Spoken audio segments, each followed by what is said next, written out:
உண்மையை சொன்னா உங்க மனசு கஷ்டப்படக்கூடாதம்மா. சொல்லட்டுமா? ஒரு கொலைகாரனாக மாறுவதற்கு ஒரு சந்தர்ப்பம் இந்த சீட்டில் பெறுகின்றது. അപ്പൊ കുട്ടനെ തട്ടുവന്ന് അയാൾ തറപ്പിച്ചു പറഞ്ഞു. അശോകേട്ടനെ നാട് കടത്താനുള്ള പരിപാടിയാ. അതിന് അവനെ നാട് കടത്തിയ പോരെ. നീ പേടിക്കാതിരടാ, ഞാൻ എങ്ങോട്ടും പോകുന്നില്ല.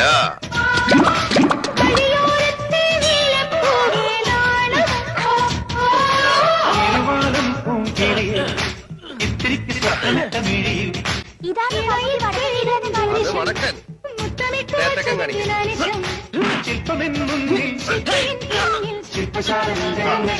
ഇത് തെക്കൻ.